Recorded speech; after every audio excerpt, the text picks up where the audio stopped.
If you have children, you may remember a time when they were afraid to go to the doctor. Well, you likely helped them through it and moved on. Yeah, but for a growing number of children, their fear is more serious. It's called medical trauma. Tonight in our For Your Community series, Lauren Lowry reports on a new resource to help them. That new resource is a book, and it's called Afraid of the Doctor. It's written by two women who know the subject all too well. One's a pediatric psychologist, the other a local mom who spent the last 12 years managing her son's extremely rare disease.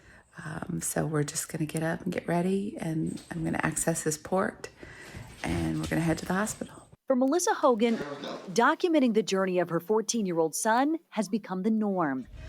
Hey, Case, where are we going? Hospital. Case battles Hunter syndrome, a genetic condition that prevents his body from clearing out cellular waste. The result is a progressive whole-body deterioration. How rare is it?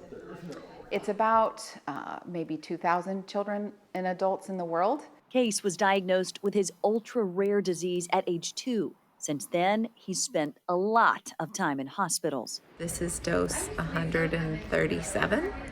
We've done this every 4 weeks for 11 years. Outside of hospitals, she gives her son 4-hour infusions every week. Okay, here, sit here and do your puzzle. Melissa is an attorney, but she had to close her corporate law practice in 2012 to care for Case and her other 2 children full-time. I felt like I was a rubber band being pulled in about 8 directions, and I was gonna snap. And snap, not in the way of angry, but snap, I was gonna fall apart. Early on, Case began fighting the treatments he needed that were helping his body cope. It created Melissa's dire search for help. That's when she found an out-of-state expert in medical trauma. I think as parents, we're not trained on how to help our kids through medical conditions, particularly the ones that are really scary and really long. Chin up. And sometimes the really, really important medical procedures result in pain for our children. And as we're taking care of them, some of the hardest things to do are walk them through things that are really scary or really painful. Together, the women created this, a brand new book aptly titled Afraid of the Doctor. It's a handbook for families dealing with medical trauma and gives solutions to manage and prevent it. On the day it was released, Melissa was somewhere very familiar. My book comes out today, and of course, as luck would have it, we're at the hospital for Case's clinical trial visit. Hi, Case! I find it fitting, a synchronicity maybe, if you will, that I am speaking to you on the day that my youngest son actually had surgery. Oh, wow. You get it, and that's what I really love, is that it's, and we write about that in the book, there's no medical life and regular life. There's just your life and your child's life.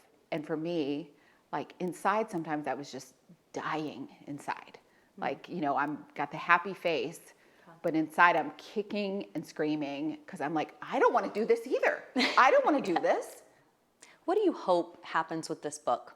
My hope is that people will start talking about medical trauma and medical anxiety, and we can destigmatize that issue as well as mental health generally connected to, the rest of our physical health.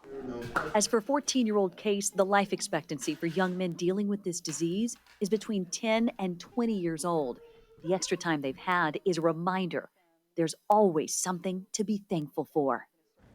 Melissa's been so committed to her son Case. She started a research foundation for families battling Hunter syndrome. The results of her own research study were published last year in a medical journal, and she presented those findings to the FDA. You can pick up that new book, Afraid of the Doctor, wherever books are sold. Lauren Lowry, News 4 Nashville.